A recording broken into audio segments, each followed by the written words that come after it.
What's up guys, it's Louis here. I hope you are doing great. In this video, I'm going to share with you guys some of my biggest property mistakes that I've made, which cost me a lot of money as well as a lot of time.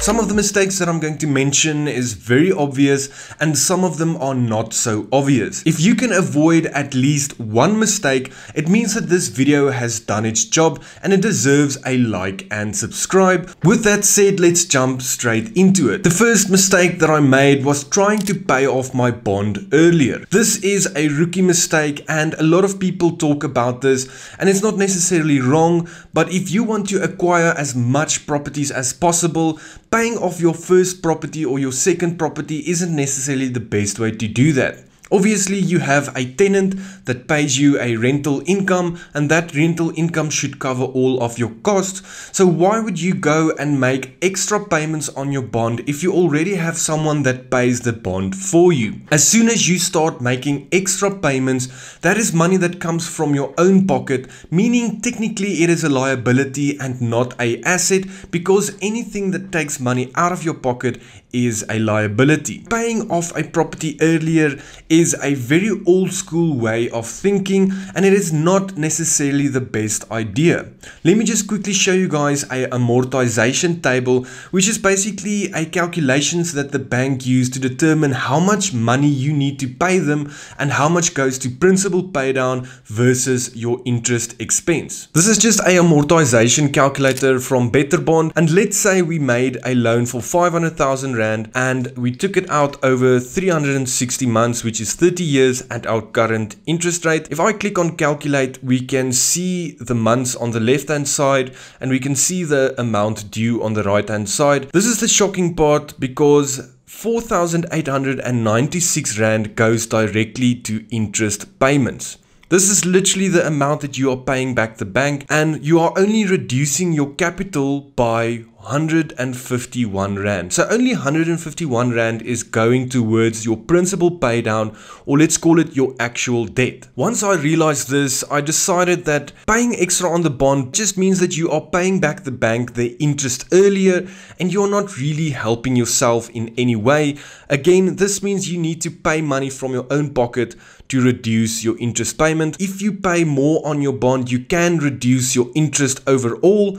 It still doesn't mean that you are avoiding interest. It means that you are paying back the larger portion of interest to the bank in a much shorter time period. The second one is underestimating the work that goes into property investing. If you are just starting out, or if you are a beginner, you probably think that property is a passive income generating machine that can just give you all the money without doing any work. This is exactly what I thought when I started, but I quickly realized that investing in property is like running a business, and it's more of a semi-passive income than a passive income, so there will always be work involved with property investing. The advantage of investing in property is that you can work on your business and you don't necessarily have to work in your business, meaning you can use people to help you sort out certain tasks. And that's where we get to the third mistake that I made, is trying to do everything on my own. I had the mentality that I'm the only one that's going to be able to run my business successfully, so I have to do everything on my own.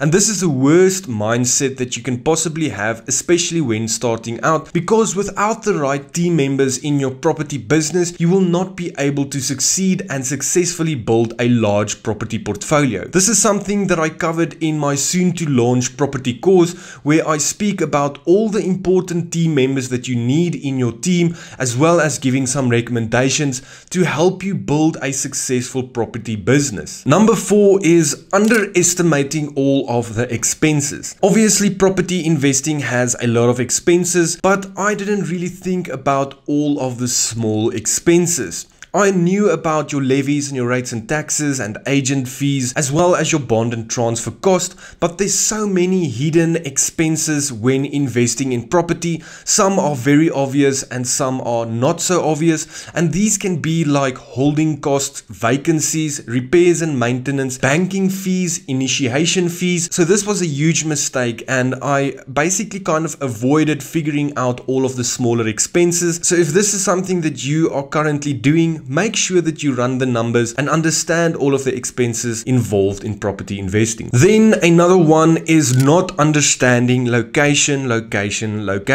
This is something that a lot of property investors mention. When I started and I thought of a good location, I imagined this beautiful property at the coast, something that has a sea view, something that's across a huge mountain range, or something that is very, very expensive. This is what most people think of as a good location. And although it can be seen as a good location, it doesn't necessarily mean it's the right location. The locations that I try to invest in is properties that doesn't necessarily have a sea view or the best view, but it's simply a property that has high demand. And a property with high demand will always have a tenant. This means you need to be able to rent out your property very quickly if it has the right amount of demand. I think this is a common mistake that a lot of beginners make, thinking of buying a property in a security estate instead of buying in the CBD area or in your working class area. Typically people will focus on buying a good looking property instead of a property that's in a bad condition, but that's basically the mistake that I made. The first property that I bought was a nice looking secure place in a estate. Emotionally it's nice to have, but it's not necessarily the best investment, because at the end of the day that property is not going to generate a lot of income for you, and I rather invest in areas with high demand for tenants instead of just investing for the looks of the property. Another one is neglecting property inspections. This is a big one because as I got more comfortable with investing in property, I started neglecting property inspections. Property inspections is something that forms part of your due diligence process. This is something that you can add to your suspensive clauses in a offer to purchase, and this means that you need to go and inspect the property after your initial viewing. When you view a property, you go and look at the place and you look at the ceilings and you open the tap and flush the toilet, but you don't necessarily have the time to inspect all the smaller details of that specific property. And I basically bumped my head with a specific property